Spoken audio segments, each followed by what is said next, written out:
तो आज का हमारा टॉपिक है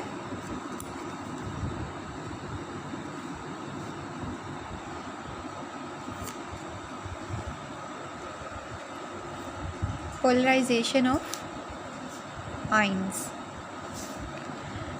बहुत ही इंटरेस्टिंग टॉपिक है। हम पढ़ेंगे polarisation of ions, polarising power of ions.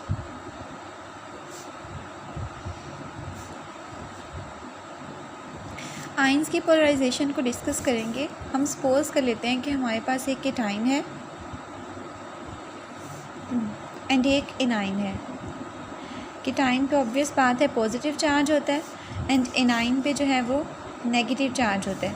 For example कोई भी आयनिक कंपाउंड हम लोग सपोज कर लेते हैं जिसमें एक केटाइन भी है एक एनाइन भी है। आप एग्जांपल के तौर पे ले सकते हैं NaCl, जिसमें एक केटाइन है और एक एनाइन है। ठीक है, ये आयनिक स्पीशी है, इसमें आयनिक बॉन्ड है जो कि एक केटाइन से मिलके बना है और एक एनाइन से मिलके बना है।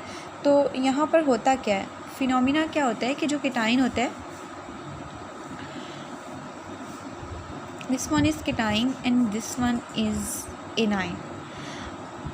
अब जो केटाइन है वो अट्रैक्ट करने की कोशिश करता है। ठीक है, केटाइन जो है उसके पास इलेक्ट्रॉन्स की डेफिशिएंसी है, केटाइन नीड्स इलेक्ट्रॉन्स। ठीक है, तो केटाइन क्या करेगा कि एनाइन के आउटर मोस्ट शेल में जो इलेक्ट्रॉनिक क्लाउड होगा उसको क्या करेगा, ये अट्रैक्ट करेगा। उसको अट्रैक्ट करने के साथ साथ वो एनाइन के न्यूक्लियस को क्या करेगा, रिपेल करेगा। अब एक केटाइन जो है वो एक एनाइन के लिए अट्रैक्शन भी रखता है और रिपल्शन भी रखता है। ठीक है, दो फोर्सेस रखता है। इलेक्ट्रोस्टैटिक फोर्स ऑफ अट्रैक्शन तो होगी, पॉजिटिव और नेगेटिव आयंस के दरमियान हमेशा इलेक्ट्रोस्टैटिक फोर्स ऑफ अट्रैक्शन होती है। वो इलेक्ट्रोस्टैटिक फोर्स ऑफ अट्रैक्शन इस चार्ज के डिफरेंस की वजह से होती है। इसके पास पॉजिटिव है, इसके पास नेगेटिव है। Positive means deficiency of electrons, cation के पास इलेक्ट्रॉन्स की डेफिशिएंसी है, केटाइन नीड्स इलेक्ट्रॉन, तो वो क्या करेगा, एनाइन से इलेक्ट्रॉन लेने की कोशिश करेगा। इसका पॉजिटिव चार्ज इसके नेगेटिव चार्ज को अट्रैक्ट करेगा, इसका पॉजिटिव चार्ज इसके आउटर मोस्ट इलेक्ट्रॉन्स को अपनी तरफ अट्रैक्ट करेगा और साथ ही साथ इसका जो पॉजिटिव चार्ज है वो एनाइन के न्यूक्लियस को क्या करेगा, रिपेल करेगा। तो ये दो जब फिनोमिनाज एट अ टाइम होंगे तो कंपाउंड पे क्या असर पड़ेगा, इस एनाइन पे इस अट्रैक्शन और रिपल्शन का क्या असर पड़ेगा। इसकी जो है वो एनाइन की जो सिमेट्री है वो डिस्टर्ब हो जाएगी। सिमेट्री डिस्टर्ब कैसे होगी, एनाइन जो है वो डिफ्यूज्ड फॉर्म में आ जाएगा।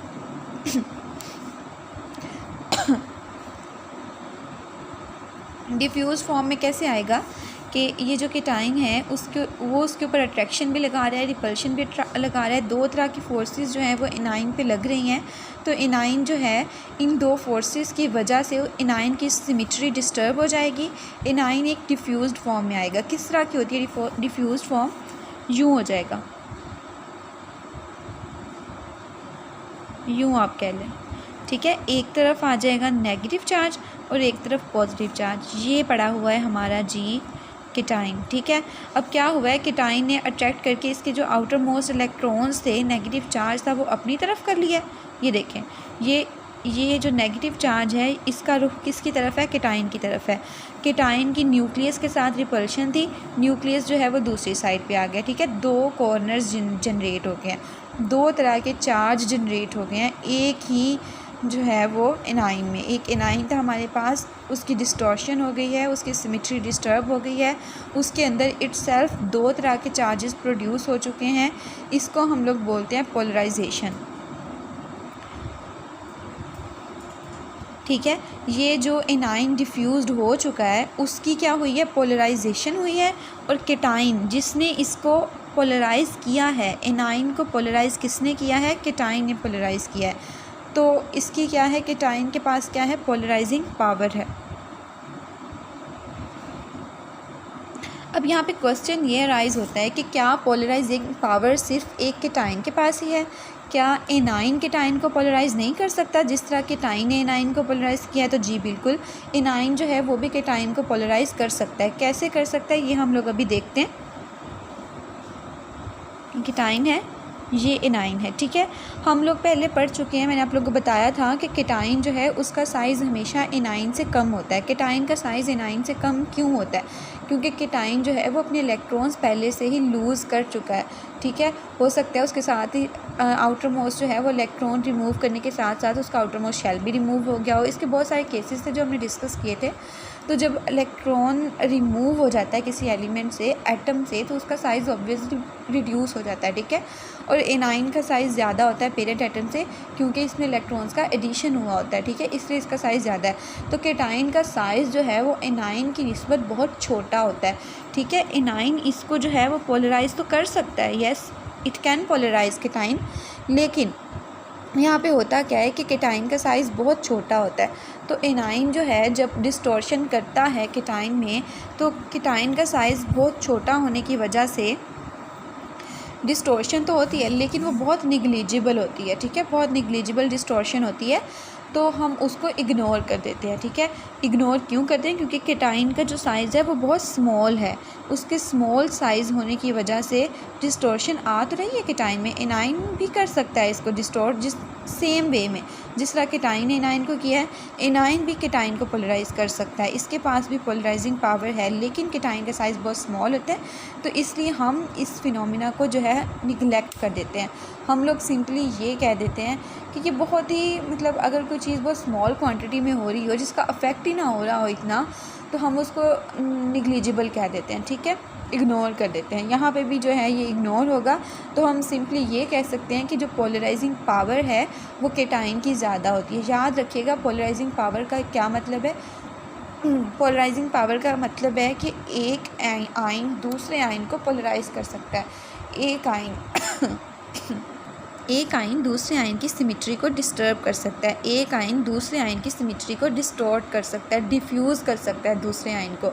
तो इसको हम लोग क्या बोलते हैं कि केटाइन के पास पोलराइजिंग पावर है। तो जो आयन फॉर एग्जांपल यहाँ पे एनाइन जो है वो डिफ्यूज़ फॉर्म में है, वो पोलराइज़ हो रहा है, तो हम कहेंगे यहाँ पे इसकी पोलराइजेशन हुई है। जो आयन डिफ्यूज़ फॉर्म में चला जाएगा, जिसकी सिमेट्री डिस्टर्ब होगी, वो पोलराइज़ होगा, और जो करेगा उसके पास क्या होगी, पोलराइजिंग पावर होगी, ठीक है। यहाँ तक तो हो गया पोलराइजेशन ऑफ आयन्स होती कैसे है। उसके बाद हम लोग इसके फैक्टर्स डिस्कस करेंगे कि किस चीज़ से जो है पोलराइजेशन आयन्स में इंक्रीज़ हो सकती है, क्या चीज़ें इंक्रीज़ करें, क्या चीज़ें इन्हांस करें, क्या चीज़ें हम डिक्रीज़ करें, तो उसकी पोलराइजिंग पावर पे इफेक्ट होगा। तो ये आइए हम लोग डिस्कस करते हैं। Next, factors affecting the polarization of anions, ठीक है। जो फैक्टर्स एनाइन की पोलराइजेशन पे अफेक्ट करते हैं हम उनको बोलते हैं फजान्स रूल्स। सबसे पहला फैक्टर जो हम डिस्कस करेंगे यहाँ पे वो है चार्ज ऑन केटाइन और एनाइन। सबसे पहले हम डिस्कस करते हैं चार्ज ऑन केटाइन, ठीक है। चार्ज ऑन केटाइन का क्या इफेक्ट होगा? केटाइन के ऊपर जितना पॉजिटिव चार्ज इंक्रीज़ होता जाएगा, इट्स कॉमन सेंस कि जितना ज़्यादा पॉजिटिव चार्ज जो है केटाइन के ऊपर बढ़ता जाएगा, इंक्रीज़ करता जाएगा, उस पॉजिटिव चार्ज की नेगेटिव चार्ज के लिए अट्रैक्शन भी उतनी ही ज़्यादा बढ़ती जाएगी, ठीक है। जब उस पॉजिटिव चार्ज की नेगेटिव चार्ज के लिए अट्रैक्शन बढ़ेगी, तो नेगेटिव चार्ज की पोलराइजेशन भी उतनी ही ज़्यादा होगी, ठीक है। मैं आपको एग्ज़ाम्पल देने के लिए इसको यूँ ड्रॉ कर लेती हूँ। It's just a suppose thing कि जैसे इसके ऊपर पॉजिटिव चार्ज केटाइन के ऊपर क्या हो गया, इंक्रीज़ कर गया, मैंने इसको डबल पॉजिटिव कर दिया, ठीक है, और ये नेगेटिव चार्ज है। जैसे जैसे इसके ऊपर पॉजिटिव चार्ज इंक्रीज़ करता जाएगा, पॉजिटिव चार्ज जब बढ़ गया एक चीज़ के ऊपर, उसके ऊपर इलेक्ट्रॉन्स की कमी ज़्यादा होती जा रही है, उसके पास ज़्यादा कमी हो रही है, इलेक्ट्रॉन्स की ज़्यादा डेफिशिएंसी हो रही है, तो ज़ाहिर सी बात है वो इलेक्ट्रॉन्स ज़्यादा टेक करने की कोशिश करेगा इस नेगेटिव चार्ज से, ठीक है, इससे लेने की कोशिश करेगा वो इलेक्ट्रॉन्स। जितना चार्ज के टाइम पे बढ़ता जाएगा, उस पॉजिटिव चार्ज की अट्रैक्शन इस नेगेटिव चार्ज के लिए भी उतनी ही बढ़ती जाएगी। तो जितनी इसकी अट्रैक्शन इसके लिए बढ़ती जाएगी, तो इसकी पोलराइजेशन भी जो है वो उतनी ही इंक्रीज़ होगी। तो हम कह सकते हैं कि चार्ज ऑन केटाइन जो है वो डायरेक्टली प्रोपोर्शनल है, किसके डायरेक्टली प्रोपोर्शनल है, पोलराइजेशन के, ठीक है। यहाँ तक बात समझ आएगी। इसके बाद मैं आपको एग्जांपल देती हूँ। एग्जांपल में हम करते हैं जैसे कि ये इसकी ले लेते हैं NaCl, MgCl, Al, Cl3, ठीक है। इसकी वैलेंसी आप लोग इसके ऊपर चार्ज लेकर आएँ। क्लोरीन पे नेगेटिव चार्ज होता है, इसके ऊपर पॉजिटिव आ जाएगा।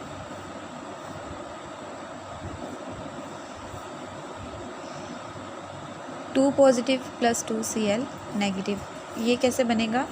इसको अगर हम ब्रेक करेंगे तो ये बनेगा Al3 positive plus 3 Cl negative. अब इसमें आप लोग ऑब्ज़र्व करें कि सबसे पहले NaCl का कंपाउंड ड्रॉ किया है मैंने, उसको मैंने जो है वो उसके कंपोनेंट्स में लिखा है किससे मिल के बना है NaCl, Na पॉजिटिव और Cl नेगेटिव से। MgCl2 किससे मिल के बना है Mg2 पॉजिटिव 2 Cl नेगेटिव से। AlCl3 किससे मिल के बना है Al3 positive and 3 Cl negative से। तो अब आप लोग इसमें देखें कि इसमें पॉजिटिव चार्ज किस पे ज़्यादा है, सोडियम पे, मैग्नीशियम पे या एलुमिनियम पे? इसमें एलुमिनियम पे पॉजिटिव चार्ज सबसे ज़्यादा है, सोडियम और मैग्नीशियम। ये रहा हमारा सोडियम, ये रहा हमारा मैग्नीशियम और ये रहा हमारा एलुमिनियम। एलुमिनियम पे पॉजिटिव चार्ज सबसे ज़्यादा है। एलुमिनियम के बाद आता है मैग्नीशियम, मैग्नीशियम के बाद आता है सोडियम। तो सबसे ज़्यादा पोलराइजिंग पावर किसकी होगी, एलुमिनियम की, मैग्नीशियम की या सोडियम की? ठीक है।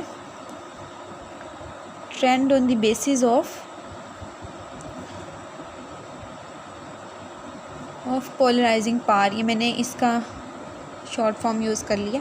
पोलराइजिंग पावर की बेसिस पे क्या ट्रेंड बनेगा? सेम जो उसके चार्ज की बेस पे बना है, Al3 positive, Mg2 positive, Na positive, ठीक है। उसका जो है वो सेम ट्रेंड बनेगा। अब चार्ज जिस पे ज़्यादा होगा, ठीक है, यहाँ पे आपने गौर से सुनना है कि जिसका चार्ज ज़्यादा होगा उसकी पोलराइजिंग पावर भी ज़्यादा होगी। पोलराइजिंग पावर ज़्यादा होने का क्या मतलब है कि जो उसके करीब पड़ा हुआ एनाइन होगा, यहाँ पे करीब वाला एनाइन कौन सा है? क्लोरीन, ठीक है। क्लोरीन डिस्टॉर्ट हो जाएगा, ठीक है। जब क्लोरीन डिस्टॉर्ट हो जाएगा, ये पहले से जो आपको NaCl का कंपाउंड MgCl2 नज़र आ रहा है, NaCl नज़र आ रहा है, ये प्योरली आयोनिक है। ये क्या है? प्योरली आयोनिक है। तो प्योरली आयोनिक है। उसके बाद MgCl2 जो है वो और AlCl3 जो है, इन तीनों को डिस्कस करते हैं। तो जैसे जैसे पोलराइजेशन बढ़ती है वैसे वैसे कोविलेंट करैक्टर बढ़ता है। ये बात आप नोट कर लें कि पोलराइजेशन जो है, पोलराइजिंग पावर लिख लें या पोलराइजेशन लिख लें, पोलराइजेशन लिख लेते हैं यहाँ पे कि एनाइन जो है, पोलराइजेशन यहाँ पे किसकी हो रही है? एनाइन की हो रही है। एनाइन यहाँ पे कौन सा है? क्लोरीन है, ठीक है। पोलराइजिंग पावर अगर हम देखेंगे, पोलराइजिंग पावर हमेशा केटाइन की होती है। केटाइन हमेशा एनाइन को पोलराइज करता है, पोलराइजेशन एनाइन की ही होती है। तो यहाँ पे पोलराइजेशन ऑफ एनाइन जो है इंक्रीज़ करेगी, वैसे ही वैसे एलिमेंट में कोविलेंट करैक्टर भी इंक्रीज़ करेगा। यहाँ पे आप एग्ज़ाम्पल भी ले सकते हैं कि ये जो सोडियम था, इसकी पोलराइजिंग पावर जो है वो सबसे कम है, ठीक है। ये एनाइन को सबसे कम पोलराइज़ करेगा, मतलब एनाइन की जो सोडियम की वजह से पोलराइजेशन होगी वो बहुत कम होगी, ठीक है। ये एंड पे आ रहा है तो कंपाउंड उतना ही कम कोविलेंट होगा। आप देख सकते हैं कि NaCl प्योरली आयनिक कंपाउंड होता है। उसके बाद मैग्नीशियम है। मैग्नीशियम वाले केस में MgCl2 के केस में पोलराइजेशन बढ़ गई है, सोडियम से ज़्यादा पोलराइजेशन हो गई है, तो इसमें कोविलेंट टच आ जाएगा, ठीक है। ये एलिमेंट, ये कंपाउंड जो है वो प्योरली आयनिक नहीं होगा, ये कोविलेंट बन जाएगा। क्यों कोविलेंट बन जाएगा? क्योंकि इसमें एनाइन की क्लोरीन की पोलराइजेशन ज़्यादा हो गई है। क्लोरीन की पोलराइजेशन क्यों ज़्यादा हुई है? क्योंकि इसके साथ जो जुड़ा हुआ केटाइन है मैग्नीशियम का, उसकी पोलराइजिंग पावर ज़्यादा है। जब मैग्नीशियम की पोलराइजिंग पावर ज़्यादा होगी तो क्लोरीन की पोलराइजेशन ज़्यादा होगी। जब पोलराइजेशन ज़्यादा होगी तो कंपाउंड ऑटोमेटिकली क्या हो जाएगा? कोविलेंट हो जाएगा। उसके बाद AlCl3, AlCl3 प्योरली बहुत ज़्यादा कोविलेंट कंपाउंड है। क्यों कोविलेंट है? क्योंकि इसमें मैक्सिमम पोलराइजेशन हो रही है क्लोरीन की, क्योंकि एल्युमिनियम के ऊपर चार्ज सबसे ज़्यादा है। जितना चार्ज ज़्यादा होगा उतनी केटाइन की पोलराइजिंग पावर ज़्यादा होगी, जितनी केटाइन की पोलराइजिंग पावर ज़्यादा होगी उतनी ही उसके साथ जुड़े हुए एनाइन की पोलराइजेशन ज़्यादा होगी। तो यहाँ पे पोलराइजेशन मैक्सिमम हो रही है तो कोवेलेंट करैक्टर भी मैक्सिमम होगा। जैसे कि मैंने नीचे आप लोगों को बताया है कि polarisation of anion is directly proportional to covalent character. Next हम लोग एनाइन की केस में भी देख लेते हैं। एंड एफ नेगेटिव, सॉरी ये 2 नहीं आएगा, ऑक्सीजन के ऊपर 2 नेगेटिव चार्ज होता है सिंगल एटम के ऊपर, ठीक है। O2 negative and F negative, ये एनाइन है। इसमें क्या केस होगा, इसमें भी सेम होगा, चार्ज जो है वो डायरेक्टली प्रोपोर्शनल होगा पोलराइजेशन के, ठीक है। एनाइन के ऊपर जितना ज़्यादा चार्ज होगा वो एनाइन उतना ही ज़्यादा पोलराइज्ड होगा। वो कैसे पोलराइज होगा, इसकी आप एग्जांपल ले सकते हैं कि यहाँ पे मैंने पीछे ड्रॉ किया था, आप लोगों को ड्रॉ करके दोबारा दिखा देती हूँ।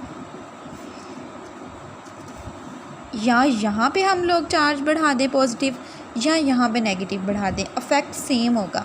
फॉर एग्जांपल पॉजिटिव चार्ज उतना ही रख रहे हैं हम लोग, यहाँ पे नेगेटिव चार्ज हमने डबल कर दिया है, तो सेम यहाँ पे इलेक्ट्रॉन्स की बहुत ज़्यादा एफिशिएंसी हो गई है, इलेक्ट्रॉन्स की क्या होगी, रिपल्शन होगी। जब इलेक्ट्रॉन्स बहुत ज़्यादा हो जाएं तो वो आपस में क्या, रिपेल करना शुरू कर देते हैं। इलेक्ट्रॉन्स की एफिशिएंसी हो गई है एनाइन में, इलेक्ट्रॉन्स आपस में ही रिपेल करना शुरू कर दिया है, तो इन इलेक्ट्रॉन्स की ट्राई होगी कि ये जंप करके कहाँ चले जाएं, इस केटाइन की तरफ, क्योंकि इस केटाइन के पास इलेक्ट्रॉन्स की डेफिशिएंसी है, कमी है, ये इलेक्ट्रॉन्स लेना चाहता है। तो इससे क्या होगा, इनकी अट्रैक्शन ज़्यादा होगी। सेम केस होगा ये वाला फिनोमेना मैंने आपको पहले बताया कि चार्ज जो है वो डायरेक्टली प्रोपोर्शनल होता है पोलराइजेशन के, यहाँ पे भी वही वाला फुलफिल होगा, वही केस होगा यहाँ पे भी।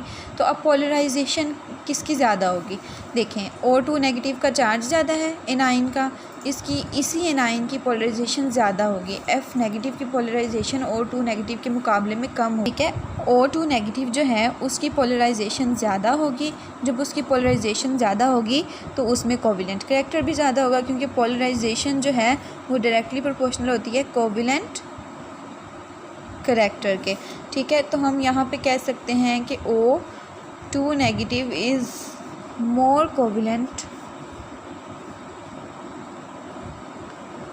देन F नेगेटिव, मतलब कि O2 नेगेटिव जो बॉन्ड बनाएगा वो ज़्यादा कोवेलेंट होगा बनिस्बत F नेगेटिव के, ठीक है। यहाँ तक बात क्लियर होगी है। एनाइन के चार्ज को भी हमने डिस्कस कर लिया है। एनाइन का चार्ज ज़्यादा होगा तो पोलराइजेशन पे क्या अफेक्ट होगा, केटाइन का चार्ज ज़्यादा होगा तो पोलराइजेशन पे क्या अफेक्ट होगा। दोनों केसेस में एनाइन का चार्ज ज़्यादा कर दें या केटाइन का चार्ज ज़्यादा कर दें, हमारे पास पोलराइजेशन ज़्यादा होगी। पोलराइजेशन ज़्यादा होगी तो कोवेलेंट करैक्टर भी ज़्यादा होगा, ठीक है। अब हम लोग सेकंड जो है वो फैक्टर डिस्कस करते हैं इसके बाद जी। तो नेक्स्ट फैक्टर है साइज़ ऑफ केटाइन और एनाइन। केटाइन का साइज़ छोटा होने से, बड़ा होने से पोलराइजेशन पे क्या अफेक्ट होगा। फॉर एग्जांपल इसमें क्या होता है कि size of cation is inversely proportional to polarisation. जितना केटाइन का साइज़ स्मॉल होगा उतनी पोलराइजेशन ज़्यादा होगी। ऐसा क्यों होता है, साइज़ केटाइन का जितना छोटा होगा, इसका मतलब है कि उसका साइज़ का क्या मतलब होता है किसी भी केटाइन एनाइन का, उसका मतलब होगा उसके शेल्स कम हैं। जब शेल कम है तो उसका मतलब है कि वो न्यूक्लियस के पास है, उसके पास जो थोड़े बहुत इलेक्ट्रॉन्स हैं भी वो क्या है, वो न्यूक्लियस के पास हैं। न्यूक्लियस पे पॉजिटिव चार्ज होता है, मतलब उसके ऊपर पॉजिटिव चार्ज की डेंसिटी ज़्यादा है। अगर हम ये कंसीडर करें, ठीक है, एक तो ये बात होगी कि उसके पास जो है वो जो शेल होगा वो न्यूक्लियस के पास होगा। दूसरी बात ये हो गई है इसमें कि जो उसके इलेक्ट्रॉन्स हैं, साइज़ छोटा होने का मतलब है उसके पास इलेक्ट्रॉन्स बहुत कम है, तो क्या होगा, पॉजिटिव चार्ज बढ़ जाएगा। तो इसका मतलब ये है कि साइज़ जब छोटा होगा, पॉजिटिव चार्ज ज़्यादा होगा, तो क्या होगा कि पोलराइजेशन ज़्यादा होगी, ठीक है। पोलराइजेशन क्या होगी उसकी, ज़्यादा होगी, क्योंकि केटाइन के साइज़ की पोलराइजेशन इन्वर्सली प्रोपोर्शनल है। केटाइन का साइज़ जितना छोटा होगा पोलराइजेशन उतनी ज़्यादा होगी, केटाइन का साइज़ जितना बड़ा होगा पोलराइजेशन उतनी कम होगी। तो पोलराइजेशन ज़्यादा करने के लिए केटाइन का साइज़ हमेशा हमें छोटा लेना है। इसकी भी मैं आपको एग्जांपल दे देती हूँ।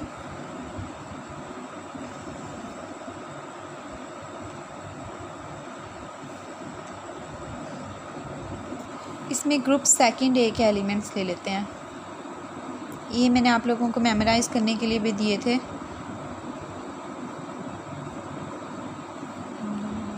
ठीक है, अब ये जो है हमने ट्रेंड्स डिस्कस किए थे पीरियोडिक टेबल के। उसमें क्या था कि जब हम डाउन मूव करते हैं किसी ग्रुप में, टॉप टू बॉटम मूव करते हैं, तो क्या होता है कि साइज़ इंक्रीज़ होता है। टॉप टू बॉटम मूव करने से क्या होता है, साइज़ इंक्रीज़ होता है। तो इस ग्रुप में सबसे छोटा साइज़ किसका हुआ, बेरिलियम का, उससे बड़ा मैग्नीशियम का, उससे बड़ा कैल्शियम का, उससे बड़ा स्ट्रॉन्शियम का, उससे बड़ा बेरियम का, और एन में आता है रेडियम। रेडियम का साइज़ हमारे पास सबसे ज़्यादा है।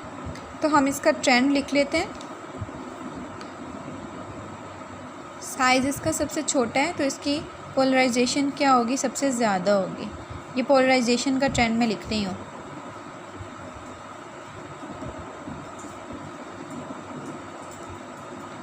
ठीक है, इसकी पोलराइजेशन क्या होगी, सबसे ज़्यादा, इसकी उससे कम, इसकी उससे कम। जिसका साइज़ सबसे बड़ा है उसकी पोलराइजेशन क्या होगी, सबसे कम होगी। उसके बाद हम एनाइन में डिस्कस करते हैं कि एनाइन का साइज़ कैसा होना चाहिए कि उसकी पोलराइजेशन ज़्यादा हो। सो नेक्स्ट हम एनाइन पे डिस्कस। एनाइन में जो है वो रिवर्स केस होता है। एनाइन का साइज़ जो है अगर बड़ा होगा तो पोलराइजेशन ज़्यादा होगी। मतलब साइज़ ऑफ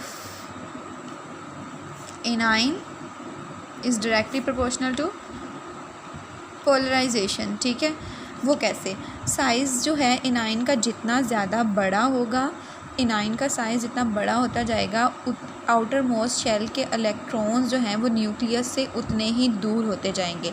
जब आउटर मोस्ट शेल के इलेक्ट्रॉन्स जो हैं वो न्यूक्लियस से दूर हो जाएंगे तो वो क्या हो, हम उन इलेक्ट्रॉन्स को कहेंगे वो इलेक्ट्रॉन्स लूजली बाउंड है। फॉर एग्जांपल ये मैं आपको शेल्स ड्रॉ करती हूँ, न्यूक्लियस है। साइज़ बड़ा होने का क्या मतलब है, ठीक है, इसमें हम शेल्स ऐड कर रहे हैं। तो ये जो आउटर मोस्ट शेल है ये हमारा, इसके इलेक्ट्रॉन्स न्यूक्लियस से बहुत फासले पे हैं, बहुत दूर हैं। तो हम इन इलेक्ट्रॉन्स को कहेंगे लूजली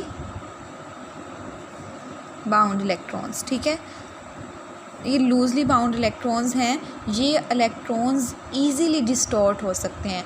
केटाइन की थोड़ी सी अट्रैक्शन से, थोड़ी सी फोर्स लगाने से ये इलेक्ट्रॉन्स जो हैं वो उसकी तरफ अट्रैक्ट हो जाएंगे। ये इलेक्ट्रॉन्स जो हैं वो पहले ही तैयार बैठे हैं अपनी जगह छोड़ने को, क्योंकि उसके ऊपर न्यूक्लियस का होल्ड बहुत कम है। एनाइन का साइज़ ज़्यादा है, न्यूक्लियस का आउटर मोस्ट इलेक्ट्रॉन्स के ऊपर होल्ड कम है, तो ये इलेक्ट्रॉन्स ईज़िली डिस्टॉर्ट हो सकते हैं जैसे इसके पास कोई पॉजिटिव चार्ज आएगा। तो इसलिए साइज़ ऑफ एनाइन जो है वो पोलराइजेशन के डायरेक्टली प्रोपोर्शनल है। तो इसकी भी हम एग्ज़ाम्पल कर लेते हैं। इसमें ले लेते हैं फ्लोरीन, क्लोरीन, ब्रोमीन, आयोडीन। ठीक है, top to bottom size increase होता है। आयोडीन का साइज़ ज़्यादा है, इसकी पोलराइजेशन ज़्यादा होगी। ठीक है, ऐसे इसका ट्रेंड बन जाएगा। आयोडीन का साइज़ सबसे ज़्यादा है, इसकी पोलराइजेशन जो है इसकी उतनी ही ज़्यादा होगी। ब्रोमीन की उससे कम होगी, क्लोरीन की उससे कम होगी, और फ्लोरीन की जो है वो सबसे कम पोलराइजेशन होगी। तो इसका जब केटाइन के साथ हम लिख के देखते हैं, केटाइन हम इसमें कैल्शियम को ले लेते हैं। कैल्शियम के साथ फ्लोरीन ऐसे बॉन्डिंग करता है और आयोडीन ऐसे करता है। तो अब इसमें कौन सा जो है वो मैक्सिमम कोवेलेंट होगा और कौन सा मिनिमम कोवेलेंट होगा, सोचें। इसमें आयोडीन का साइज़ सबसे ज़्यादा है, आयोडीन का साइज़ ज़्यादा है, आयन की पोलराइजेशन भी उतनी ही ज़्यादा होगी। जितनी ज़्यादा पोलराइजेशन होगी उसकी केटाइन के साथ बॉन्डिंग उतनी ही ज़्यादा कोवेलेंट होगी। तो CaI2 जो है वो मैक्सिमम कोवेलेंट बॉन्ड होगा।